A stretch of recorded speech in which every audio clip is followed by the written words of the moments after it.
مذاق اڑایا ہے۔ یاد رکھ لو اس بات کو، تبلیغی جماعت کسی کی باپ کی نہیں ہے، مولوی منظور کی۔ کون ہوتا ہے کوئی تبلیغی جماعت؟ تبلیغی جماعت جہاں جہاں بھی جاؤ، جہاں کون سا علاقہ آپ کے پاکستان میں جہاں مولوی منظور کے شاگرد نہیں؟ یہ ہزاروں کی تعداد میں نہیں، لاکھوں کی دنیا میں جہاں بھی آپ جائیں، تبلیغی جماعت مہاجر بن کر کے آتی ہے۔ وہ شیعہ کی مسجد میں نہیں جا سکتی، وہ بریلوی کی مسجد میں نہیں جا سکتی، غیر مقلد اس کو نہیں چھوڑے گا۔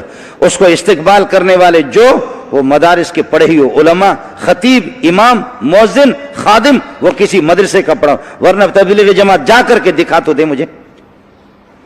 تبلیغی جماعت میری ہے، ہم نے تبلیغی جماعت کا دفاع کیا۔ اور یہ جس مولوی صاحب کا، اس مولوی صاحب کو یاد ہوگا آپ کو، میں نے اپریل میں اس کو یہاں بلایا، لیکن آپ سے ایک بات عرض کروں گا، میں ایک دیہاتی آدمی ہوں، اللہ کے فضل و کرم سے دین کی کوئی مخالفت کرے گا اللہ کی قسم چھوڑیں گے نہیں ہم اس کو۔ آپ کو اس پر تو جوش آیا، آپ کو اس پر کیوں جوش نہیں آیا؟ مولانا طارق جمیل ہمارے سر کے تاج تھے، اب شاید نہیں رہے۔ یاد رکھو ہمارے سر، میں نے جتنا اس کو سپورٹ کیا وہ ایک خطیب ہے، وہ کوئی مستند عالم نہیں ہے، وہ خطیب ہے صرف۔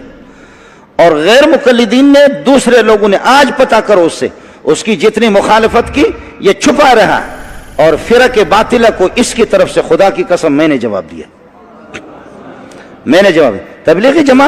تبلیغی جماعت مولانا طارق جمیل کی نہیں ہے، مولانا خورشید کی بھی نہیں ہے، نظر الرحمان کی بھی نہیں ہے، یہ علماء دیوبند کی جماعت ہے۔ یہ میرے اکابرین نے اس کی بنیاد رکھی، یہ ہماری جماعت۔ تبلیغی جماعت میری، تحریک ختم نبوت والے میرے، جمعیت علماء اسلام میرے۔ یہ پیر بھی، وہاں سینکڑوں پیر بیٹھے ہوئے تھے اس جہاں میں نے بیان کر دیا، چونکہ لاکھوں کا مجمع تھا، اور پیروں کو بھی للکارا کہ ایسا پیر ہمیں نہیں چاہیے، ایسا پیر نہیں چاہیے جو صرف تسبیحات میں لے کر اللہ اللہ اللہ۔ مولوی سے اس دن اللہ ناراض ہو گیا کہ لوگوں کے دماغوں میں، پیروں نے اور اس قسم کے مولویوں نے بٹھایا کہ مولوی کا کام سیاست نہیں ہے، مولوی حکومت نہ کرے۔ 800 سال تک مجھے بتاؤ کہ مکہ اور مدینہ نہیں، دنیا کا اس وقت جو دنیا کا صدر تھا، خلیفۃ اللہ، جو اللہ کا خلیفہ، وہ محمد رسول اللہ تھا۔ ابو بکر خلیفۃ اللہ نہیں تھا، وہ مولوی نہیں تھا، وہ حافظ قرآن نہیں تھا، وہ قاری نہیں تھا، عمر نہیں تھا، عثمان نہیں تھا، علی نہیں تھا۔ کس نے تمہیں بتایا کہ مولوی حکومت نہ کرے؟ مولوی سے اس دن اللہ ناراض ہو گیا، پھر جوتوں کے لیے تیار ہو جائے کہ حکومت انگریز لوگ کرے، انگریز کے پٹھوں۔ یہ سبق یہ کافروں کا ہے، یہ مسلمانوں کا نہیں۔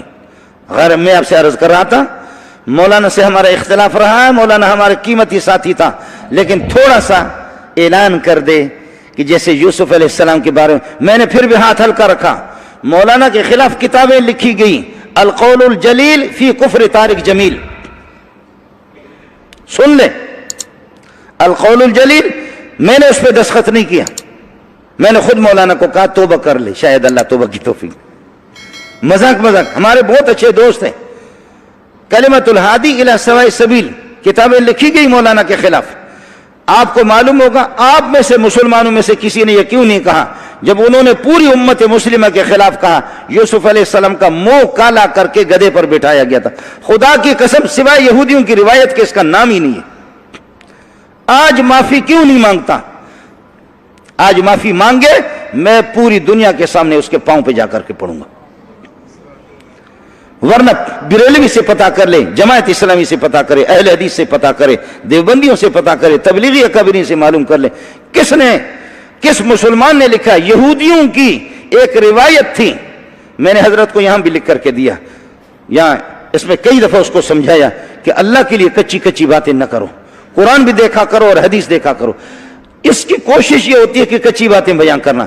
مولانا ہمارے سر کے تاج تھے، انسان سے غلطی ہو جاتی ہے، معافی مانگے یوسف علیہ السلام سے، معافی مانگے، اور نہیں تو پھر آپ مجھ سے گلہ نہ کر لے، میں اپنے رب کو راضی کر سکتا ہوں، آپ کو ناراض کر سکتا ہوں۔